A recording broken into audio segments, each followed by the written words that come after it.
Good afternoon, everyone, and welcome. This is Twist Gaming, where you get to play board games with us. Coming to you live here from the GAMA convention in Reno, Nevada, bringing you all the board game coverage from throughout the week, behind-the-scenes information, all the goodies. First up, let's get some introductions out of the way. As usual, I'm your host, Matt, and I'm joined here with Pat from Project Raygun. How you doing today, Pat? Doing great. How are you? Good so far. First up, how's the con treating you so far? It's been great. Really good show. We're getting to meet with a lot of folks and show off some really cool products, so it's been an experience for sure. Fantastic.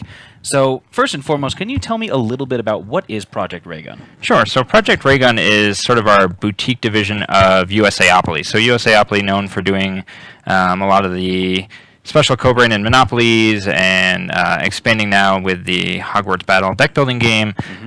More recently, we've added the Project Raygun line with The Thing, Infection at Outpost 31, and venturing more into the hobby space. So we have the Samurai Jack game, which you've heard about earlier today, and now this is the next step in that path with Court of the Dead, Mourners Call. Now, Court of the Dead, it rings a bell in the back of my head. Is this the Sideshow property? Yes, it is. So this is the first original property from Sideshow Collectibles, known for their super ornate, super detailed collectible figures, Marvel figures, Star Wars figures, things like that. Their creative director and his team have brought us this new world with some comics and some upcoming books, and now the Court of the Dead game. Fantastic. Now, can you tell me a little bit what that collaboration was like? It was really fantastic. I mean, it was sort of a dream scenario in terms of working with a license.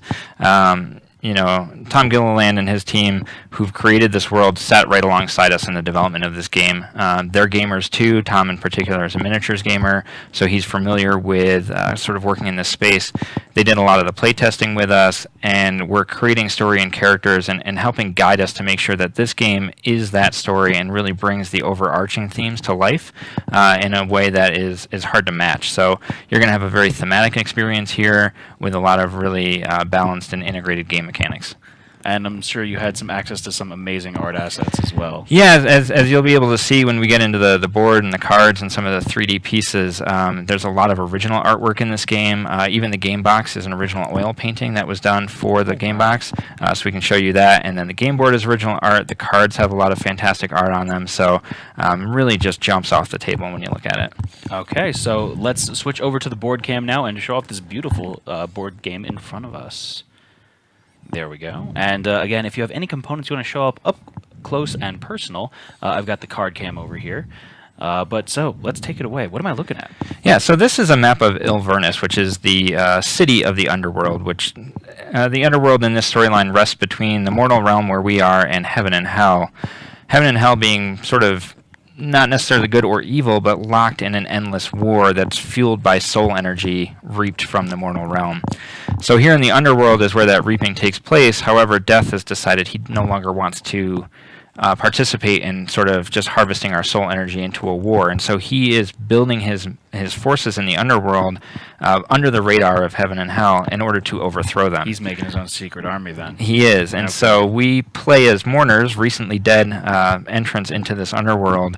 The folks here are called mourners, or the characters in this setting are called mourners. And so we are working as part of that collective goal to help build up this army, while also playing some politics between the three factions here of bone, flesh, and spirit that exist in this Underworld, so that we can achieve our ulterior motives and sort of earn ourselves a place in the Court of the Dead. Fantastic. Now, there's a lot of stuff going on this board right here. Tell me about some of the individual places. I see there are a lot of symbology on here. So talk to me about how the game is played. What's the core backbone mechanisms here? Yeah, so overarching, you've got some area control, which is what our map is here for. There's some card drafting with some action cards. Maybe if you want to grab one of those larger, these are the court cards. And you'll be able to see there that there's every one of these cards has two action choices on it. So after a player's drafted a hand of them, they can then choose either the top or the bottom action that you're seeing there to execute on their turn. There's abilities to move these 3D figures around the board to control different locations, and then the figures themselves represent different guilds. So having the most figures of a particular guild is also to your advantage and earns you some benefits. The game plays over a series of rounds. During those rounds, players will collect these Unity tokens, which are worth points at the end of the game, and I'll see if I can kind of get those maybe in the camera there. Yeah, for sure. And And so these Unity tokens are worth points as you collect them, but also represent the sort of growing forces and an army of the Underworld. So as you do things that are for the greater good, you're going to earn these Unity tokens, but you also want to do things to build your own influence and your own objectives, which will earn you points as well. So it's a delicate balance there that has to be reached. And so everything is done in this sort of semi-co-op but political atmosphere where you're trying to be the best but also balance the overall needs of the Underworld, and that'll also be represented by these tracks we have on the board, one representing the suspicion of heaven and hell about what we're doing, which we don't want to get too high, so we got to be sneaky, and the higher it gets, the more of that soul energy we have to pay to them to keep them busy. And so we have this great resource gem here, which I could show the pool over there as well. Yeah, so there you go. So we've got these gems representing that soul energy that's being used as a resource, and we're using that to our advantage for our own needs, but also paying enough to heaven and hell to sort of keep them busy and engaged in their war, and not looking too much at what we're doing down here. On the other side of the board, you have a purple track called the Dread Script track, and the Dread Script is sort of this disease that exists within the Underworld. It's drawn to power. And as the mourners exert more of their power and influence, they become more susceptible to the corruption of the Dread Script, and ultimately can fall and become what's called a raker, sort of a monster-like character. And so you'll see those rakers pop up in the game as well. And some things you have to do to avoid amassing too much power in certain locations to keep that threat at bay. All right. So let's show off some of these minis a little bit, because they are absolutely gorgeous. Is there one that you want to start out with, and then we can ramp up? Or let's kind of go faction by faction. So you'll see there's for each faction there are 2 guilds, and so you have 2 figures of each color. And so within the Bone faction here, and I can show that off in that camera over there. Yeah, so we've got the Council of Osteomancy. There is this figure with the scroll and the books. And Bone really as a faction represents order. They're very strict on how things should be done, and they have a way that they view that the Underworld should function in. So they're trying to sort of exert that influence of the right way to do things. And so you have the bookkeeper character, and then the Mortis Knight being the character there with the sword and the shield. And the Mortis Knights are the ones responsible for actually reaping the soul energy from our realm. So they're predominantly featured in the Bone faction, so those are those figures. And the Bone faction characters are really about resource gain in this game, so they're reaping the Etheria and gaining some influence, which is another resource. These red figures are the Flesh faction, and we have the Shroud Reeves Coven there, and then the Conclave of Shadows. So the Shroud Reeves are the ones that modify mourners, add on extra arms and graft on different things. And Flesh is a constantly changing faction, and so that's represented there. And then the Conclave of Shadows is a special assassins group within the Underworld, also predominantly connected to the Flesh faction. So those are our red figures there. And of course the Conclave guy has the sort of double blades over his head, and he's leaping into attack there. Yeah, and then this one here is very creepy looking. He's like kind of manipulating another body. Yeah, so wrapped around and sort of doing some of that grafting and modification to represent the changing nature of the Flesh faction. And then lastly we have the Spirit faction, which has the Dreadsbane Order figure. Oh, I dropped the base on it. It's completely invisible. Oh, that is a shame for the green screen. It's there, we promise. See if I can put it a little closer up there, and you can get an idea of what they look like. Yeah, so the Dreadsbane Order is a group that is sort of managing that Raker Dreadscript threat that I talked about earlier, and so that's the figure on the left of the screen there. And then the figure to the right is the Grave Dancer Circle, representing the Foster Murdens, who are kind of tasked with caring for mourners in the Underworld. And so when a mourner starts to become susceptible to this dread script, they're the guild that kind of goes in and tries to cure them. And so those are our spirit guild figures. Very cool. And now I see we got 2 big ones over here as well. Which ones are these? Yeah, so we've got 2 major characters that are represented in the larger card deck that we looked at earlier with the actions, and we have Death, also known as the All-Taker. So we had that card that we showed off originally before, and so this is the oversized mini of that one there. Yeah, Oh my goodness, that is beautiful. Yeah, so you've got Death there as the large figure, and players can control him throughout the game, and it gives you some advantages as sort of a first player marker, but also allows you to break a tie. So when we talk about like the area control or having the most figures of a guild, Death can be a tiebreaker between you and another player, which can come at a critical time and be used really effectively. So having Death's favor is very important in this storyline. The other character is the Jester of the Underworld, and so his name is Malvestros, and as you can see there, he's a pretty creepy guy with some amazing art. Oh, creepy clowns. Yeah, there's a fantastic premium format figure that Sideshow has for him if you want a large-scale one for your living room. And it's absolutely gorgeous. And so he has his own figure, and he can be moved around the board using his card, and he basically creates chaos where he goes, and so he'll disrupt some of those area control effects in the game, and so he can be used to really shut down an opponent's advantage in a key location at the right time. Very cool. So what am I looking at for win conditions here on this game? How are we progressing through scoring points and then determining who the victor is? Yeah, great question. So I talked about those unity tokens, and depending on your player count, you're going to put a certain number of those on the board at the beginning, and they act as a timer. So what that means is when we've collected all of the unity among us, that signals that we have collectively reached the point that we are ready to engage in that war with heaven and hell. And so this game is sort of the prequel to the war. When those tokens run out, we'll finish our final round of play. And so the round has sort of a set sequence you go through. Typically, a game goes 3 rounds, and the unity will run out in that 3rd round, sometimes sooner, rarely after. It's pretty well timed out with the count. When that happens, at the end of the game, we're going to score up a few things. We're going to get 1 point for each of these unity tokens we've collected. And then on our player board, we have a track that counts our influence within the 3 factions of bone, flesh, and spirit. That influence is a resource. So you can earn influence with a guild, but sometimes you need to spend some influence points in order to carry out other objectives you have. At the top of that track, and maybe we can get a close-up of one of the player boards there. Absolutely.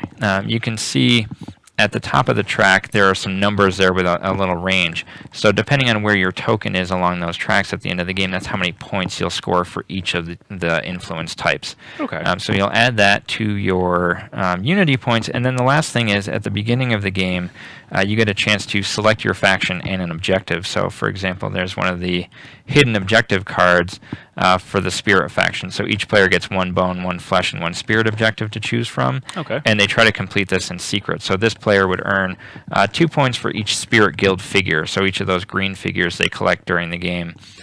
So those points are then added on to the bonus. So sometimes you can suss out what your opponents are trying to do and what their hidden objectives may be, and you can really, as the term that came up at Sideshow that they like to use is hucklebuck your opponents out of those points. So there's a little bit of that back and forth that goes on as well. Very cool. So any more aspects of this game that you wanted to touch on that maybe we didn't have a chance to cover yet? I think one of the things I really enjoy about it and that tells the story well is this constant tension between what I want to do and what we collectively need to do. And there's some phases in a round that require you to pay Etheria up to heaven and hell. And if you don't collectively meet that quota or that tithe, you're going to find some penalties for everybody. So you have to make some choices sometimes between spending the resources to get the figures you want and saving them to prevent some really catastrophic effects later in the game and in the round. So there's quite a bit of table talk and trying to kind of convince your opponents that they want to be the good guy and get those extra unity points so that you can pull off your extra objective that you're trying to complete. So you'll feel this constant tension between almost being able to pull off everything you want, but also having to have this balance and push and pull. And I think that's what makes it really interesting. Very cool. Now, I know you mentioned before that during the collaboration with Sideshow Crew, they helped with the play testing of the game, correct? What was that like, the collaboration in terms of getting the IP owners into the actual play testing, and what kind of insight did they bring to the table in terms of something that maybe wouldn't have gone noticed otherwise?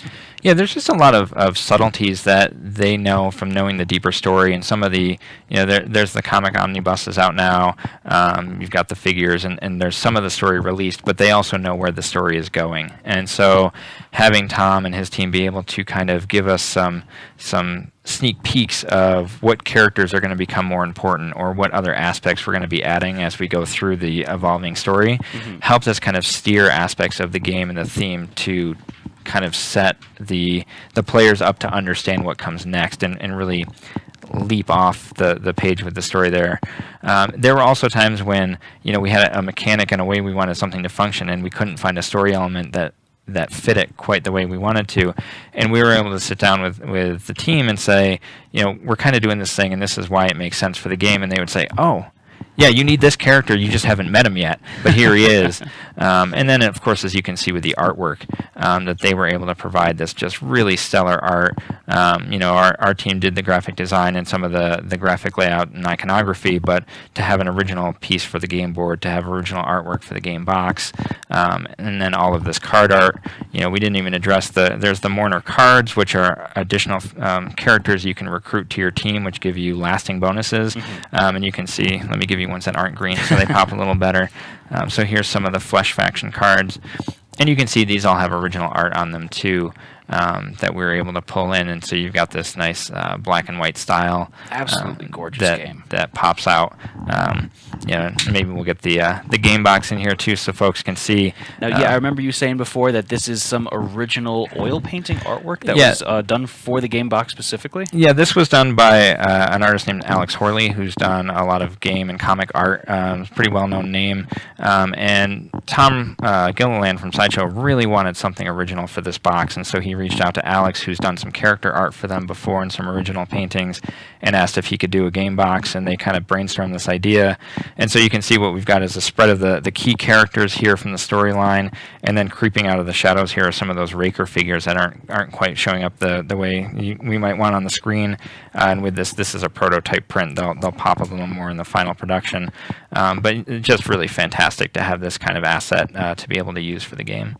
It's definitely very well received on our end whenever we see a game with beautiful artwork, and this just kind of ramps it up to 11. Just how pretty the game is and all the components. And I mean, even though it's death-centric, it is very pretty in the way that it's done.